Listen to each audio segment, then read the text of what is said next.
Well, we've been looking at the Apologists for some days now. We've come to near the end of that, and so I thought it'd be a good time for us to go back to drive through history and see what Dave Stoss has to say about Polycarp. You've read about him, we've talked about him. Now let's see if there's anything else we can pick up about Polycarp and the early Christians. You don't have to translate Greek as well as I do to uncover clues about ancient Smyrna. The New Testament book of Revelation, written by the apostle of Christ named John, and probably the most mysterious book in the Bible, gives us a small but valuable peek into the lives of the early Christians who lived here during the first century. Revelation begins with John being commanded by the resurrected Christ to deliver specific messages to 7 churches in 7 different cities in the Roman province of Asia Minor. These cities, many of which we'll explore later in Drive Through History, were Ephesus, Smyrna, Pergamum, Thyatira, Sardis, Philadelphia, and Laodicea. These 7 messages in John's Revelation, which circulated to the 7 churches and beyond, had a similar pattern.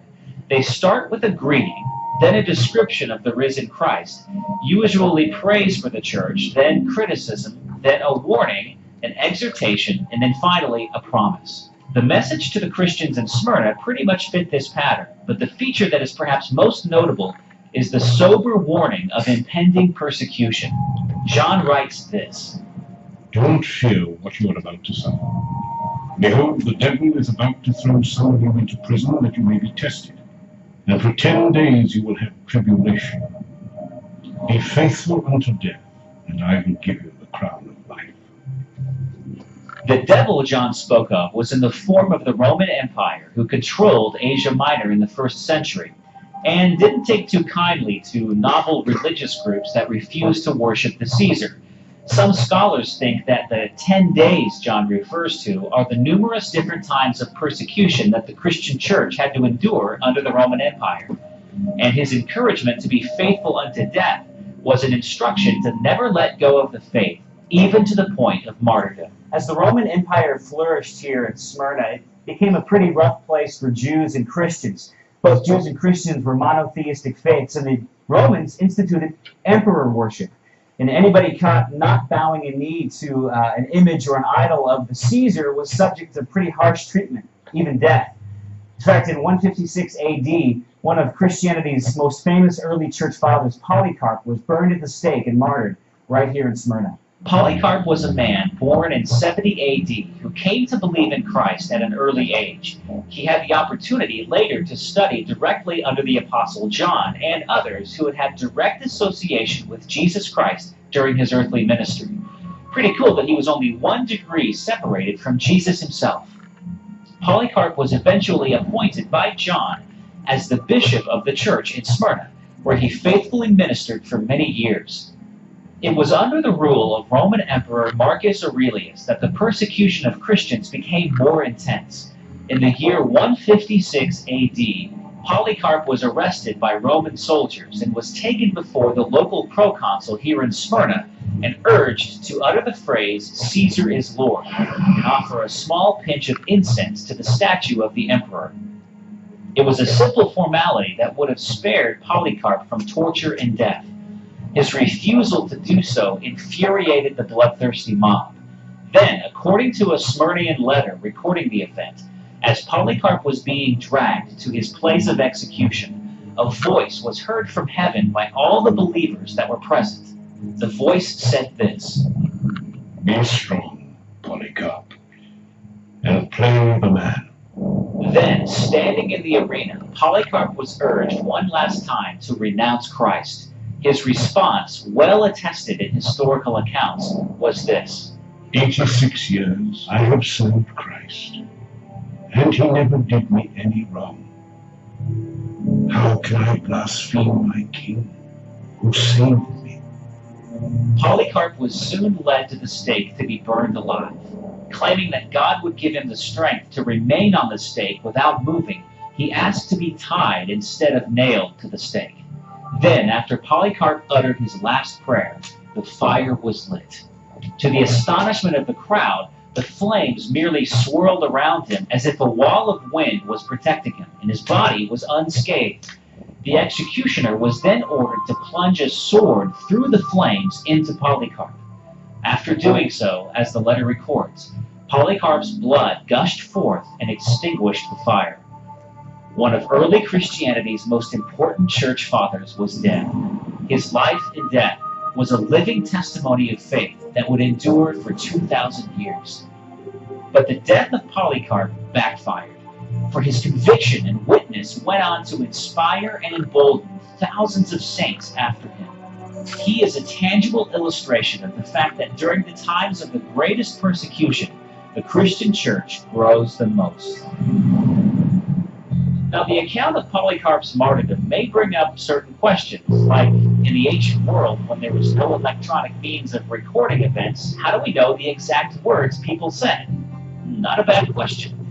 You may be surprised to know that verbatim transcripts weren't invented with the advent of newspapers. In fact, it was an ancient Roman slave who invented the technique of verbatim shorthand, using abbreviations in order to quickly record something word for word.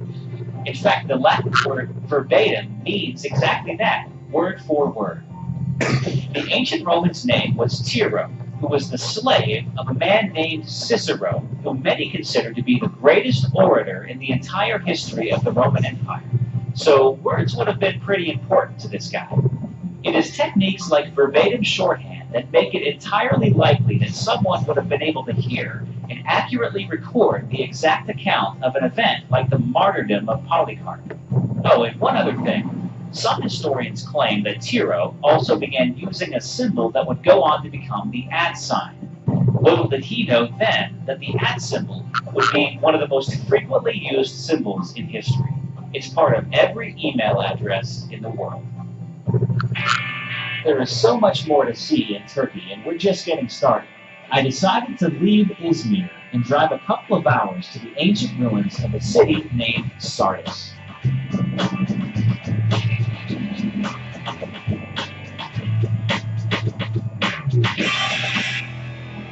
Well, I'm on the way to Sardis and stopped off for a little pit stop here. One thing you got to know about me is I'm borderline obsessive compulsive, kind of a germaphobe. I wash my hands as much as possible. All right, back to the Doblo. We're driving through history to the ancient city of Sardis in western Turkey, which was once Asia Minor. Now, the next time you dig a coin out of your pocket, you got to think of the ancient city of Sardis, because most scholars recognize that the people of Sardis pioneered much of what we consider to be modern money. Now, one of the earliest kings of the ancient city of Sardis, King Croesus, made a lot of money. No, really, he made a lot of money. He was able to extract a metal substance from a local river called electrum. Now, electrum can be separated into silver and gold. Well, King Croesus was the first person to take this silver and gold and make into little round objects in different weights and measures and sizes. King Croesus, the leader of a dynasty called the Lydians, was also the first to imprint standard images on his coins. These actual Lydian silver and gold coins from the 6th century BC show the four parts of a lion and a bull on one side, and on the reverse, the standard imprint given each coin at that time. These coins were, by our standards, quite simple. But isn't it interesting that the concept of coinage really hasn't changed in over 2,500 years? King Croesus had left his mark on human history, and in doing so became literally the richest man in the world at that time. All that success and all that money wasn't able to give security to King Croesus. He was still pretty troubled about his neighbors to the east, the kingdom of Persia, led by the king Cyrus. As we've already learned, Croesus had every reason to fear the Persians. They were a powerful foe to be reckoned with. That's ironic, because before the Persians rose to power, they were nothing more than a disparate group of nomadic peoples living east of the Mesopotamian region. But in 559 BC, down in the southern region of Persia, a man named Cyrus, who was the grandfather of Darius we looked at earlier, rose to power from an obscure tribe. His religious convictions influenced him to see himself as the one man who should unite the world under his proper rule. This, of course, meant he had to do one simple thing first: conquer the world. And that's exactly what he began to do. By 559 BC, Cyrus had conquered all of Persia and defeated the Medes and took control of the region. Next on his list were the Lydians in Asia Minor, which meant that King Croesus, busy making money in Sardis, was a sitting duck. Croesus, nervous of the gathering threat to the east, did what any ancient pagan king would do during a time of crisis. King Croesus decided to go to an ancient fortune teller called the Oracle in Delphi. Well, the Oracle tells him that if you go to war with King Cyrus, a great empire will be destroyed. Well, what the Oracle didn't tell King Croesus was that the great empire to be destroyed was his own.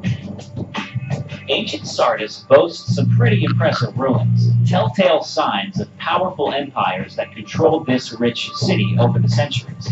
Some of the most prominent ruins are these remains of a temple to a goddess named Artemis that the Greeks built when they came through.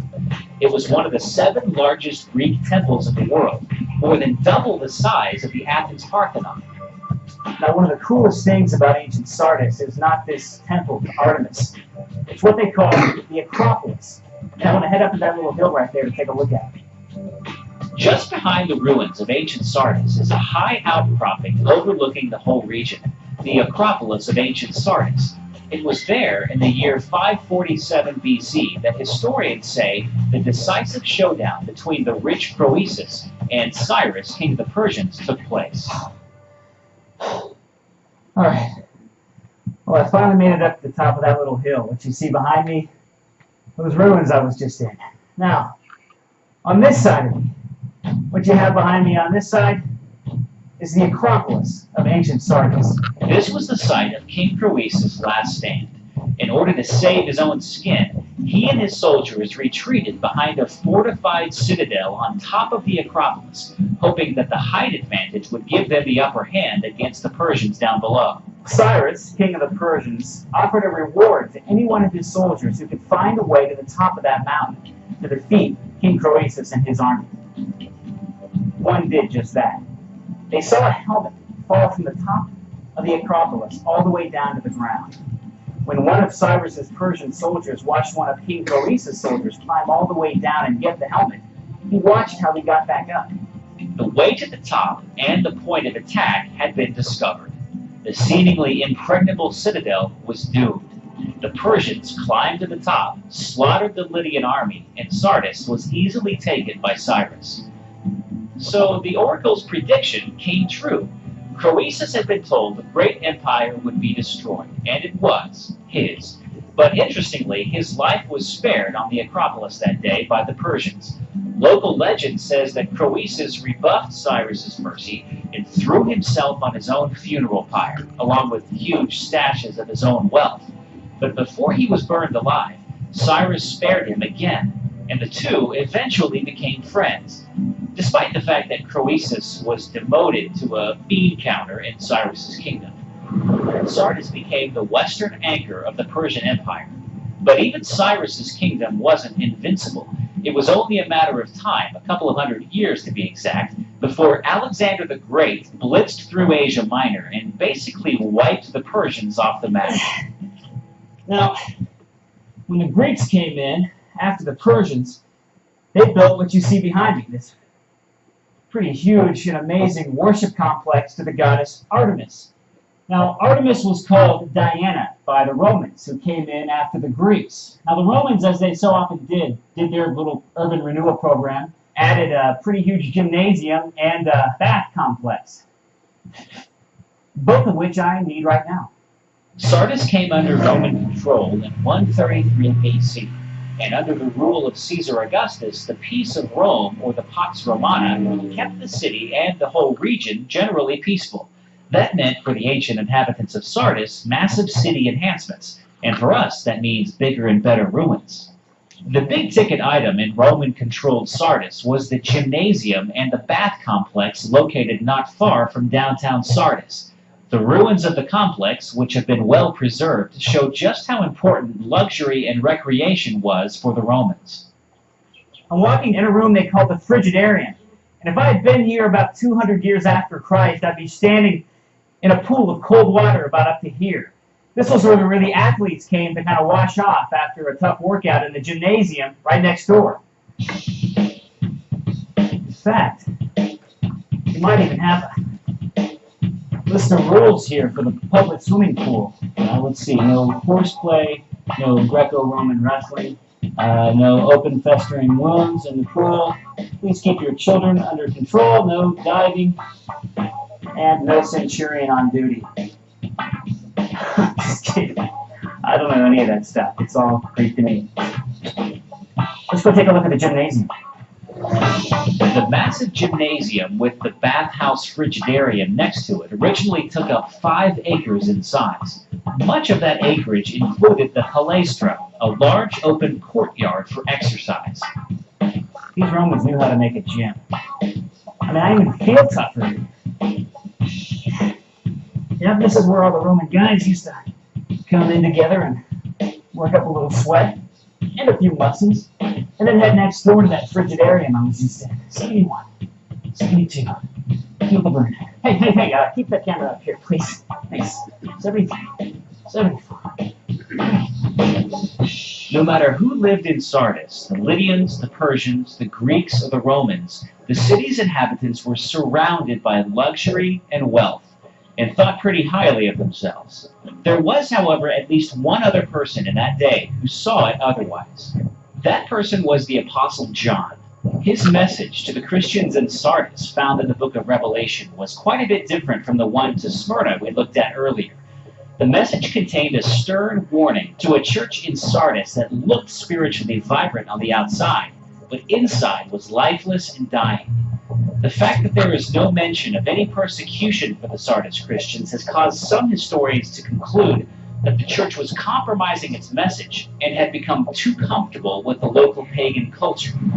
The Apostle Paul had written that the message of the cross was an offense, and elsewhere he called it a stumbling block and foolishness. Sardis was an example of inoffensive Christianity, a church that had watered down its message, making it impotent and powerless. John's message was this: Know at what hour I will come against you. I will come against you. But keep it and repent. If you will not wake up, I will come like a thief, and you will not know at what hour I will come against you. What hour I will come against you. If you will not wake up, I will come like a thief, and you will not know at what hour I will come against you. While most in the Sardis church were called spiritually dead, John goes on to call out a number of faithful Christians. John goes on to write, I will come against you. I will come against you. And you will not know at what hour I will come against you. You will not know at what hour I will come against you. Will come against you.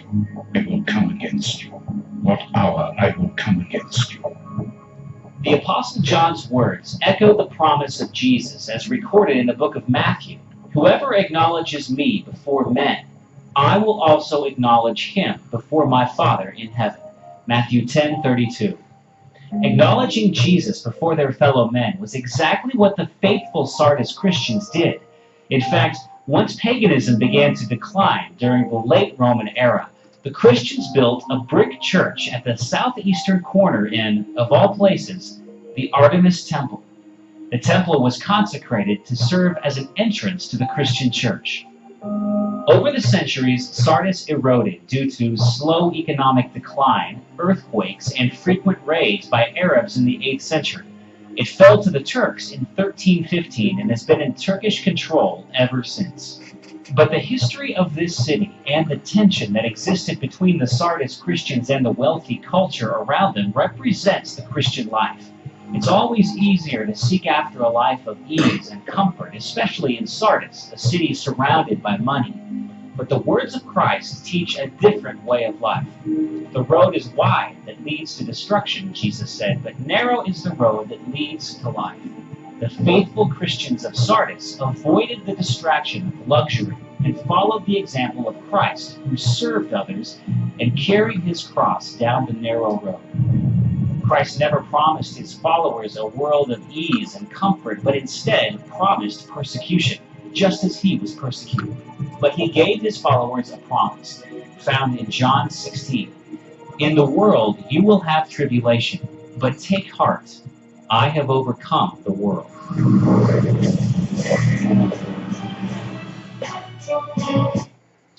Okay, so we've got a little bonus there, in addition to Polycarp, we'll look at the city of Sardis. The time that you have left, I'm going to give you to work on the next assignment, which is to answer a bunch of questions about the Apologists. So you have a worksheet in your material, the age of the Apologists. So this should be a really good review. We've gone over some things, we've seen some things about the Apologists, and now go back through and try to recall, look up answers to questions about the Apologists.